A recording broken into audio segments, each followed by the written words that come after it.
Libre expression, idéal d'émancipation, baromètre d'évolution. Libre expression, du choc des idées, jaillit la lumière. Libre expression, nous cultivons le journalisme. Vous avez certainement entendu parler de l'affaire des disparus du beach de Brazzaville dont le procès s'est tenu en 2005. Libre expression de ce vendredi soir vous dévoile les non-dits de cette affaire à rebondissement. Libre expression, avec Asie Dominique de Marseille. Bonsoir. 11 ans après le procès des disparus du beach, 17 ans après le déclenchement de cette affaire qui continue jusqu'aujourd'hui de faire couler beaucoup d'encre. D'ailleurs, elle demeure pendante devant certaines juridictions étrangères. Asie Dominique de Marseille, en 2015, boucle l'enquête qui lui a coûté beaucoup d'années. Et aujourd'hui, vous le savez, certaines autorités congolaises sont aujourd'hui poursuivies par la France. Vous le savez très bien, la dernière en date, c'est le ministre Pierre Oba qui aurait échappé à une poursuite. Alors ce soir, nous allons comprendre avec l'enquête qu'a menée Asie Dominique de Marseille, une affaire qu'Asie Dominique de Marseille qualifie d'un complot, un grand complot politique. Nous allons comprendre pourquoi cette affaire continue de couler autant d'encre, pourquoi Asie Dominique de Marseille la qualifie d'un grand complot politique jamais orchestré en Afrique. Sur ce plateau, je suis avec Emery Patrice Obargui. Nous recevons Asie Dominique de Marseille. Bonsoir Emery. Bonsoir François. Bonsoir Asie Dominique de Marseille. Merci d'être avec nous pour la énième fois dans cette émission Libre Expression. Obargui. Oui, Asie de Marseille. Alors, vous écrivez sur l'affaire des disparus du beach, le plus grand complot politique jamais orchestré en Afrique. D'après vous, le dossier sur les disparus du beach, vrai ou faux dossier? C'est un faux dossier. Et pourquoi, je peux l'affirmer sans embâche qui... de cette affirmation. Oui, justement. Bien. D'abord, il faut situer, les disparus du beach, ce sont des Congolais qui ont fui la guerre et qui sont retrouvés de l'autre côté de Kinshasa, de la RDC. Vous savez qu'il y a une frontière à pied à partir du Poul. Ils sont traversés. À partir du Poul, au bas là-bas, les deux branches du fleuve appartiennent à la RDC. Donc quand vous rentrez à terre, vous ne traversez pas le fleuve. Ça appartient à la RDC. Ça, c'est vers Manianga. Voilà, donc ils sont partis à pied, se sont retrouvés là-bas, d'autres par toutes les voies qu'on connaît, sont retrouvés en RDC. Quand ils arrivent, ils sont accueillis par le HCR. Le HCR qui les met dans plusieurs camps et ensuite dans un seul camp. Donc ce sont ces gens-là, quand le président dit non, la paix est revenue au pays, revenez. Et quand ils reviennent, il les dit qu'ils ont disparu au beach de Brazzaville à leur retour. Et vous dites que c'est fictif. C'est ça l'affaire. Et moi, en faisant l'enquête, je tombe sur des éléments qui montrent que mon enquête a buté sur des éléments qui montrent que c'est fictif. Et cette fiction, je peux donc là la démontrer sur ce plateau, en quoi c'est fictif. Voilà. Asie Dominique de Marseille, avant de faire votre démonstration, on aimerait comprendre combien d'années, je le disais tout à l'heure, vous avez passé pour mener cette enquête, où et comment, si on peut comprendre. Mais d'abord, il fallait, quand vous êtes journaliste, et un sujet comme ça qui ébranle la nation, c'est le monde entier qui est informé que 353 personnes ont péri au beach de Brazzaville. N'importe quel journaliste, c'est un acte qui interpelle la presse, et la police, et la justice. Les trois corps du métier. Et moi, en tant que journaliste, voulant faire l'investigation, je me suis mis à chercher comme tout le monde. Les acteurs du journal Les Chocs sont sortis sur cette affaire et j'ai continué à chercher. J'ai continué à chercher jusqu'à ce que je suis parti à Kinshasa, je suis revenu, j'ai même passé à la télévision plusieurs fois, je suis parti en France, je suis revenu. Et à la fin, j'ai constaté qu'il y a eu des zones d'ombre qui montrent que cette affaire, vous savez, quand vous avez menti, ça finit par vous rattraper. Quand vous n'arrivez pas à expliquer, ça finit par vous rattraper. Et il y a des faits qu'on va démontrer sur ce plateau pour ne pas traîner, qui peuvent vous montrer qu'évidemment, là, il y a un quoi. L'enquête, vous l'avez amorcée au lendemain du procès du beach ou avant? Non, pendant. C'est-à-dire pendant qu'on parle de cette affaire, j'ai cherché. Ouais. Des articles étaient publiés régulièrement dans le journal Le Choc. Et à la fin, je boucle. Après ça, on n'en parlait plus.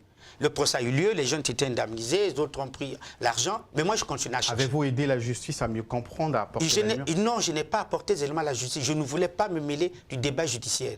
Parce que je me disais, il peut être biaisé comme il peut être honnête. Mais je voulais faire un travail de journaliste qui cherche et qui après écrit un document. C'est ce qu'on appelle les mémoires. Vous savez, dans d'autres métiers, tu veux faire des enquêtes d'éléments que tu ne publies pas. Je ne voulais pas influencer en ce moment-là les dons de la justice. Mais vous savez, dans ce document, je vous retrace comment on a indemnisé les gens, comment le verdict est tombé et comment on a eu appel. Et concrètement, justement, à Asie Dominique de Marseille, qu'est-ce que vous avez voulu retracer dans votre ouvrage? Bien. D'abord, j'ai des Congolais qui traversent le beach, qui traversent au beach et qui meurent. ils sont réfugiés en RDC. Et je vais vous démontrer comment est-ce que la première responsabilité, c'est d'abord le pays d'accueil. La RDC, je cite la RDC au temps de Kabila, est complice. Complice pourquoi? Les réfugiés arrivent chez vous, vous les recevez, ils sont dans les camps. Le HCR travaille. Le ministre de l'Intérieur et le ministre des Affaires humanitaires de la RDC, deux ministres qui devaient s'occuper de cette affaire. Ils ont reçu les réfugiés, s'occupent de cette affaire. Mais les réfugiés sont là dedans des hommes politiques, il y a des citoyens simples, se mettent dans des camps à former des ONG. La loi interdit à tout réfugié dans un pays de mener une action politique. Ils ont formé des ONG. Et parmi ces ONG, il y a un certain Diop Nissamou qui était l'un des acteurs, parmi les grands acteurs qui ont formé les ONG. Vous le citez ils ont formé, dans votre enquête, oui. Voilà, ils ont formé 6 ONG. Mais comme vous regardez ces ONG-là, vous fouillez dedans. Ici, Nissamou est président. Là-bas, sur l'autre ONG, il est secrétaire général. Ici, le secrétaire général de la deuxième ONG est président. En fait, c'est une seule ONG qu'ils ont mutuée par 6 pour qu'on dise que beaucoup d'ONG ont fait l'enquête. Et ces ONG criées dans ces sites, je dis bien dans les sites, ont eu l'agrément d'être installés en RDC par le ministre de l'Intérieur. Ils ont écrit des rapports en tant qu'ONG qui ont été repris par l'AIFDH, par l'OCDH, qui est l'appendice de Brazzaville. Ces rapports sont partis de ces ONG, CRD, il y a associations. Vous le lisez dans le livre, oui. Il y a des noms de ces ONG. Oui, mais ces ONG, pour que ces rapports soient tenus, il faut qu'ils soient validés. Ces ONG ont été enregistrés en RDC, recueillis, acceptés en RDC. Au mépris des dispositions du GEM qui disent qu'un réfugié politique ne peut pas créer une ONG. Le ministre de l'Intérieur a cautionné. Le ministre de l'Action, surtout le ministre de l'Intérieur a cautionné. Voilà d'abord le problème de la responsabilité. S'il n'avait pas cautionné, les rapports ne sortent pas dans... Ces réfugiés n'allaient pas créer des ONG qui, ont fait l'enquête sur les disparus. Voilà le premier couac. Et quand vous avez ça, vous dites, mais attends, comment ministre de l'Intérieur, vous avez les réfugiés rwandais chez nous, ils se mettent à créer des ONG, quand le ministre Mbouli se met à donner l'agrément. Est-ce que vous imaginez ce que ça veut dire? Voilà le premier élément. Et là, je vous défie de montrer moi que c'est bien. Ce n'est pas bon. Un ministre ne peut pas faire ça, c'est interdit. Deuxième élément, le HCR, qui est censé, quand vous êtes réfugié, retenez ça, quand vous êtes réfugié, on vous prend votre nom, chef de famille, votre famille, le nombre de personnes qui composent votre famille, et on vous attribue un numéro. Chaque réfugié a un numéro, c'est comme un numéro de téléphone. Vous êtes réfugié reconnu par le HCR, le numéro n'est pas le même dans tous les pays, c'est comme le numéro de téléphone. Donc ces réfugiés congolais, chacun d'eux a un numéro. C'est là où la magouille commence un numéro. Donc si vous êtes disparu du beach, au Bariki, conclusion, c'est que vous avez un numéro. Monsieur Ngolali, vous êtes réfugié, vous avez fui la guerre, voilà votre numéro à votre famille, chacun de vous a un numéro. Bien. Si Ngolali meurt, le HCR sort lui, Ngolali est mort, il était réfugié chez nous, voilà son numéro. C'est ça, non? Ouais.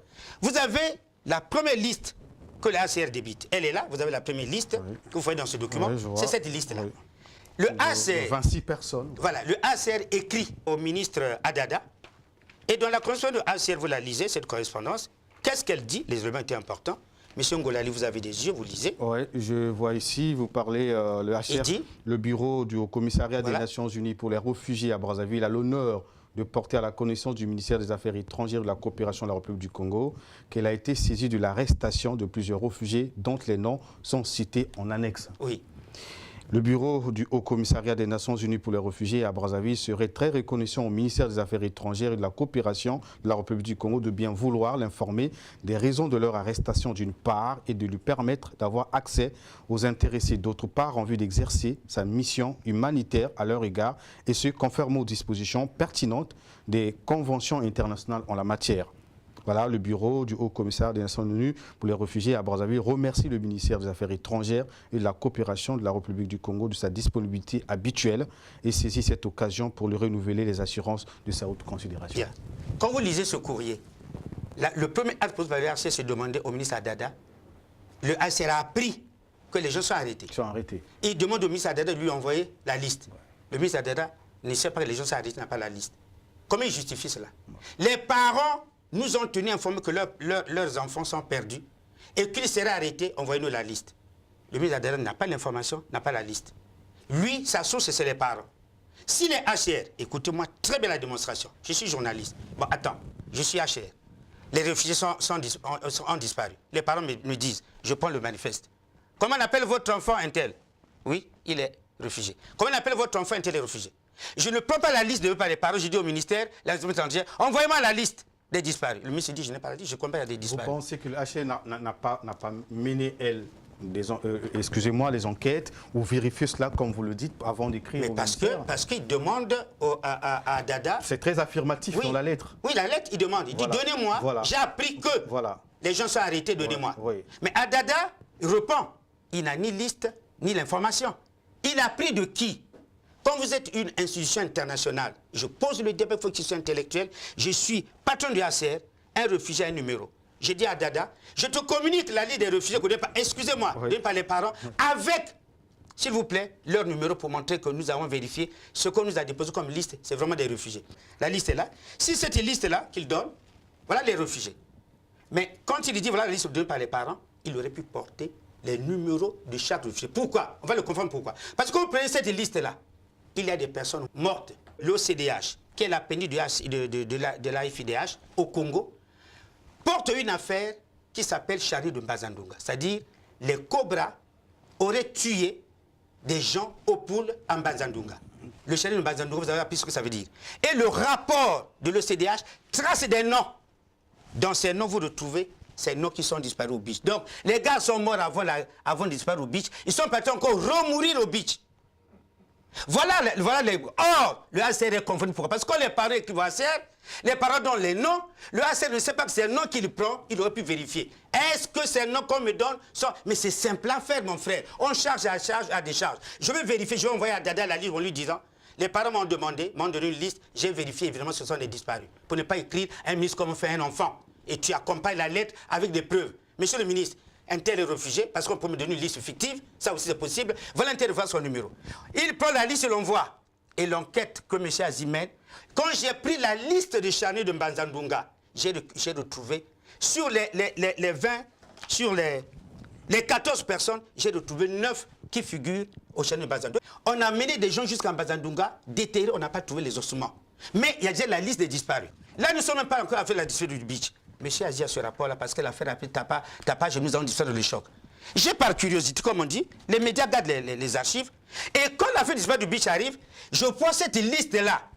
Je compare que sur 14 personnes, il y a 9 qui sont déjà morts avant de mourir au beach. Mais ils sont morts au pool, ils sont remorts au beach. Pourquoi? Parce que le HCR aurait pu vérifier. Les parents m'amènent une liste de 14 personnes. Avant d'écrire à Dada, qui est une institution d'État, j'accompagne la liste avec des preuves qui sont réfugiés. Parce que, M. Obarigui, tu peux dire, mon enfant mort dans un avion, il faut bien qu'il figure sur une liste d'embarquement. S'il ne figure pas, vous portez la fête. Ça, c'est un. Oui. Et de deux, vous avez la liste de 363 personnes. Regardez ici, vous avez 114 personnes. Ces personnes, voilà, la liste des 114 réfugiés disparus, mais retrouvés à Kinshasa, à Kimaza. Liste des réfugiés disparus. Qu'est-ce qui s'est passé?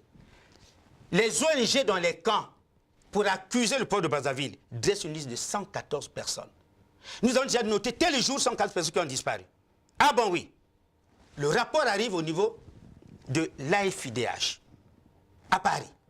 Il reprend ce rapport-là parce que c'est des ONG qui ont écrit. Je vous ai dit que les ONG sont fabriquées dans des camps. Pas Diop Missamou qui a mené l'action. Le dossier arrive, j'arrive à Paris, j'ai ça. Monsieur Azi, vous qui faites l'enquête, il y a quand même des disparus. Voilà, les noms sont cités. Là, nous sommes déjà à 140, on n'a pas encore fini de chercher. Bien. J'ai les 143. D'ailleurs, je fais mon enquête. J'arrive à Lozi. Là, quand il y a eu l'affaire, ils ont regroupé tous les réfugiés pour éviter le désordre de les mettre dans un seul camp. J'arrive à Lozi. Je demande de rentrer à Lozi, on refuse de rentrer. Ils avaient peur de la presse. En causant avec les gens à Lozi, je retrouve les 114 personnes qui vivent à Lozi, mais qui sont disparues. Vous les avez vous-même identifiés? Identifiés? Puisque la liste est là. Je la porte. Comment vous avez disparu à Paris, vous êtes ici? Selon vous, si complot il y a, c'est qui on est les auteurs. La guerre est finie à Brazzaville, mais les opposants n'ont pas arrêté. Ils sont cherchés des moyens pour revenir au pouvoir. Et si on ne gagne pas par la guerre, on peut gagner par le procès. Ils montent dans l'affaire. Mais vous me dites, comment? C'est eux qui ont formé les ONG dans le camp. La RDC, qui est partie, mais permet que ces ONG aient lieu, que les ONG soient animées. Je vous ai déjà montré ça, et là, il n'y a rien à dire. La RDC permet, autorise les ONG de s'installer. Mais le HCR, là, c'est très intéressant alors. Écoutez-moi très bien. Je crois que mon cher ami Omer Kandé, il peut l'expliquer dans cet extrait. Libre expression. Pour un camp qui contenait 1028 à 1030 individus, les Nations Unies ont financé pour une présence de plus de 50 000 réfugiés dans ces camps. Et là où on essaye d'étudier les choses, de comprendre les choses, puisque le recensement dans le camp était fait par le HCR, par l'Oxfam qui était le partenaire social du HCR, donc qui prenait la vie des réfugiés au quotidien, et par l'élite de réfugiés, donc les opposants du Congo-Brazzaville qui étaient dans le camp. Et vous allez voir par après que c'est cette élite-là qui avait pris à bras le corps l'affaire des disparus du beach. Et si vous essayez de creuser encore plus loin, vous allez comprendre que l'élite qui s'était rendue compte que le HCR exagérait ou surestimait le nombre de réfugiés dans le fond qu'il recevait, avait aussi le droit de créer une histoire parce que eux, de toutes les façons, ils n'étaient pas d'accord avec le régime qui était en place parce que c'est le régime à Brazzaville qui les avait chassés, qui faisait des opposants. Ils ont créé l'affaire des disparus. Vous allez comprendre que les opposants qui étaient dans le camp, qui s'estimaient à 1000 quelque chose, et qui se sont rendus compte que le HCR percevait de l'argent ou de financement des Nations Unies pour un nombre beaucoup plus important ou 50 fois plus important. Ils savent bien que le HCR ne peut pas dire que ce que vous dites n'est pas vrai, dans la mesure où eux déjà, ils vivaient avec le HCR, c'est eux qui collaboraient avec le HCR. Ils savent que le HCR percevait de l'argent pour plus de 50 000 réfugiés. Donc il y a comme une espèce de complicité entre les deux, dont le HCR ne peut pas dire aux opposants ou aux réfugiés qui pilotent l'affaire des disparus du beach dans le camp que ce que vous dites n'est pas vrai. Parce qu'eux, ils diraient aussi la même chose. Hein. Ils vont dire au HCR, mais écoutez, si nous, ce que nous disons n'est pas vrai, et vous, les chiffres que vous donnez sur le nombre de réfugiés n'est pas vrai non plus. Donc, ils sont en train de se soutenir mutuellement dans leurs mensonges, tous les deux. Donc le HCR est obligé de se taire. Parce que si le gouvernement du Congo-Brazzaville, du moins pour ceux qui géraient l'affaire, avait demandé au HCR, ils en avaient le droit. Les nombres de réfugiés et la liste de réfugiés qui étaient dans plusieurs camps disséminés à travers la province du Bas-Congo, en RD Congo. Juste pour savoir, est-ce que les personnes supposées disparues au Congo-Brazzaville étaient bel et bien dans le camp. Le HCR n'aurait pas aimé donner ça parce qu'il va donner quel chiffre de réfugiés? Il va donner la liste des 50 000 réfugiés qui n'existaient pas? Ou va-t-il donner la liste de 1038 ou de 1040 qu'ils avaient en charge? C'est là la difficulté. Libre expression. Qu'est-ce qui se passe quand vous avez écouté Omar? Le HCR est dirigé, la deuxième autorité HCR, il s'appelle Malanda. C'est un garçon de poule. Le HCR, les réfugiés sont catégorisés totalement comme les gars du poule. Ce n'est pas les gars du nord du pays, ce n'est pas les gars du poule. Qu'est-ce qui se passe? Le HCR déclare à Genève, écoutez-moi ça, nous avons des réfugiés à hauteur de 50 000 réfugiés. 50 000, oui. Le HCR, Genève, envoie l'argent chaque mois pour 50 000. Mais quand je fais l'enquête à Lozi, et mon ami Kandé, parce qu'on a eu la même vocation, il fait l'enquête, nous tombons sur 1038 réfugiés. 1038 réfugiés, mais le HCR demande 50 000 réfugiés. Et le HCR convainc les tuteurs des réfugiés, on joue le jeu. Vous nous laissez encaisser l'argent pour 50 000, nous vous permettons de monter votre opération. Nous vous couvrons, vous nous couvrez. Et quand on voit, les ONG certifient, les patrons certifient que oui, nous sommes 50 000. Donc l'argent arrive, excuse-moi, oui, c'est nous important. sommes derrière le temps. L'argent arrive pour 50 000 et quand les gars ont monté leur opération, le HCR a comptabilisé pourquoi? Parce que cette affaire aurait fini. Parce que le HCR, je vous fais la démonstration simple. Qu'est-ce qu'on appelle disparu du beach? C'est un monsieur qui était dans le camp géré par le HCR, qui a écouté l'appel de Sassou, qui a lu la dimension tripartite, qui parle du camp dans un camion, qui arrive à Kinshasa, qui prend le bateau. Entre le camp et Kinshasa, le HCR qui convoie, du beach de Brazzaville au beach de Brazzaville, c'est le HCR qui convoie, vous m'entendez bien, qui convoie. Si tu convoies, tu es capable de témoigner que les gens ont disparu. Un tel a disparu, voilà le manifeste. Or, sur les 333 disparus, il n'y a que 7 qui ont des manifestes, c'est-à-dire qui ont des numéros de HCR. 7 sur les 333. 7. Pourquoi dire le HCR ne dit pas que oui, ils ont disparu, voilà leur numéro. Ça veut dire quoi, en conclusion? Le HCR, s'entendant avec les gars, d'un côté bouffant de l'argent pour 50 000, permet aux gars de faire leur coup et M. Malanda joue le bon jeu. Pourquoi? Tout disparu a un numéro. Jusqu'au moment où je vous parle, je vous mets au défi. Appelez le HCR, il ne peut pas vous dresser les registres avec numéro de réfugiés de 253 personnes. Je vous mets au défi. Il ne peut pas nous amener 331 disparus. Voilà leur numéro. Pourquoi? Parce qu'ils ne sont pas disparus. Parce que les disparus sont déjà des morts. Deuxième élément de preuve. Quand la guerre de Nibo-Tchèque prend fin. Bien. Il y en a qui sont morts à Wenzi, il y en a qui sont morts à Bakongo. La Croix-Rouge congolaise, écoutez-moi bien, va déterrer des corps qui sont tombés dans des rues, les réenterre dans des cimetières privés. Moi, mon père était tué ici, on peut l'air son amène. Quand la Croix-Rouge fait ce travail, la Croix-Rouge fait un rapport.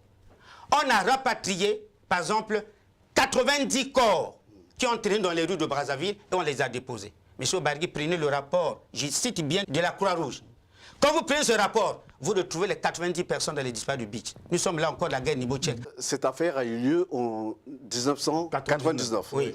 Le procès a été annoncé pour 2005. Pensez-vous que le Congo n'a pas des services adéquats ou habilités à faire des enquêtes pour verser au dossier, pour alimenter le procès qui a eu lieu en 2005? Bien. J'aurais bien aimé que nous écoutions Omar Kandé, qui prouve la responsabilité des autorités de Brazzaville. Libre expression. Et le pouvoir du Congo-Brazzaville, bon, n'est pas allé au-delà. Simplement parce qu'il y a des gens qui, pour eux, l'affaire des disparus du 8, soit ils étaient dans le coup, soit ils ne voulaient pas aller plus loin. Ils avaient tout le moyen de coincer le HCR pour ramener la vérité à la surface, faire voir pour l'histoire du Congo, montrer que l'affaire des disparus du beach n'a pas existé.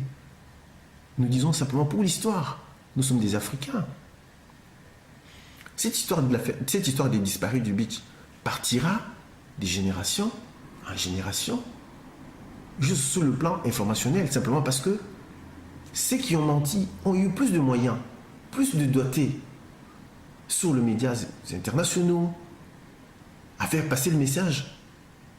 Mais le pouvoir qui avait raison, ou quelque part qui n'a pas commis ces forfaits, n'a pas eu le courage, du moins pour ceux qui géraient l'affaire, parce qu'ils en ont géré pour d'autres raisons et non pour la vérité. Libre expression. Comment un pouvoir fort à Brazzaville n'arrive pas à aller prendre les preuves sur le terrain que nous avons? L'ONG a des preuves, le pouvoir est assis à Brazzaville. Pour lui, il y a des personnes dans le système à qui on a donné l'achat de gérer cette affaire qui n'ont pas cautionné. C'est-à-dire qu'ils ont joué le jeu des ONG, qui ont joué le jeu des autres. Parce que comment voulez-vous qu'une ONG a des preuves, qu'un journaliste a des preuves, mais l'État n'a pas de preuves? Ça veut dire quoi? L'État n'a pas voulu jouer le jeu à fond. Soit vous avez des complicités dans le système qui veulent que vous tombez, mais Omar l'a dit dans l'extrait, avec beaucoup d'intelligence. Mais le problème pour moi qui est important, c'est que quand vous faites une enquête comme ça, vous êtes étonné, on vous donne la liste de 353 personnes, quand vous vérifiez, il y en a qui sont morts avant de mourir. Ça étonne. Que dites-vous à la justice congolaise? Parce que là, pour vous, cette affaire des disparus du but ou encore ces disparus du but ne sont qu'une histoire fictive. Alors, pendant ce temps, la justice en 2005 nous reconnaît quand même qu'il y a eu 85 disparus, même si les auteurs ne sont pas connus. L'État congolais a été reconnu comme coupable et a même indemnisé certaines familles à hauteur de 10 millions. Voilà, vous dites, vous, dans officiers ont été votre condamnés. enquête, que ce n'est que de la fiction, ces disparitions. Oui. Que dites-vous à la justice? Mais je vais dire, c'est tout à fait simple. Le procès de Brazzaville s'explique facilement pourquoi. L'État donc n'a pas été assez vigilant pendant ces gens traversés. L'État n'a jamais dit au procès qu'on a vu la preuve de tuer d'un tel. Quand tu lis le verdict, il ne dit pas qu'un tel a tué un tel. Il dit, il y a des parents qui ont tué leurs fils, sont disparus. Ces enfants sont bel et bien enregistrés par le ACR. Ils sont donc disparus. Ils n'existent pas parce que les parents sont venus pleurer pour ça. Dès lors que, ils ont rempli le manifeste d'embarquement. Dès lors, ils ont été recensés comme réfugiés. Et les parents disent qu'ils ont disparu. Vous n'avez pas la preuve qu'ils sont vivants. L'État porte la responsabilité. Mais je vous dis aujourd'hui, des années après l'enquête, les mêmes personnes qui ont permis à leurs parents de toucher 20 millions, ils vivent au Canada, ils vivent à Londres, ils vivent à Kinshasa. Donc, voyez-vous, quand vous mettez le doute, vous dessus des chiffres. Moi, ce qui me fait douter, c'est quoi? Pourquoi le HCR peut-il déclarer 50 000 réfugiés alors qu'il y en a 1300? Alors pourquoi ça? Est-ce que vous êtes sérieux? S'il vous plaît, Azid de Marseille. Oui. Alors, selon vous, pourquoi cette affaire continue à occuper depuis les pages des chroniques judiciaires à Brazzaville, à Bruxelles, à La Haye, en France, et jusqu'à la date d'aujourd'hui, malgré le jugement rendu à Brazzaville. Avant que le Congo n'organise son procès, la plainte est déjà posée à Paris. Le Congo, en toute indépendance, a tenu son procès. Le verdict est tombé.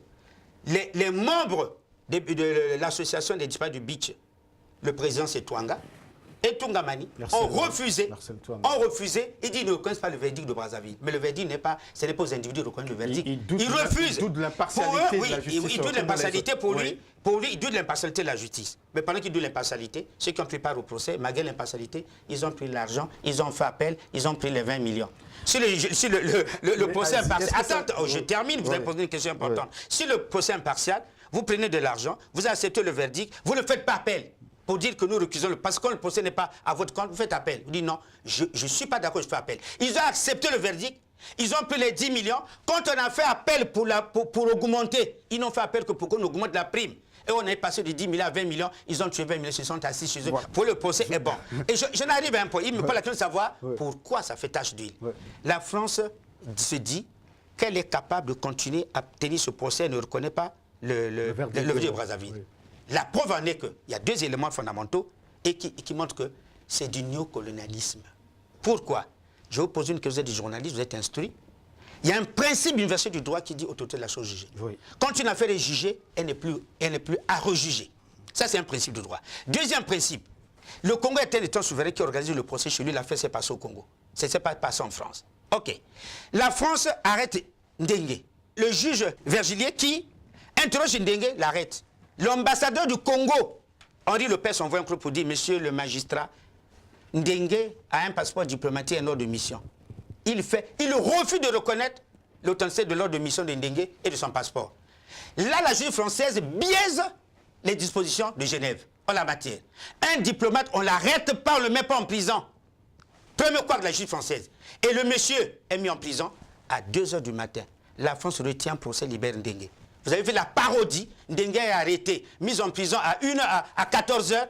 La France retient le procès à 3 h du matin, libère Ndengue. Et le lendemain, M.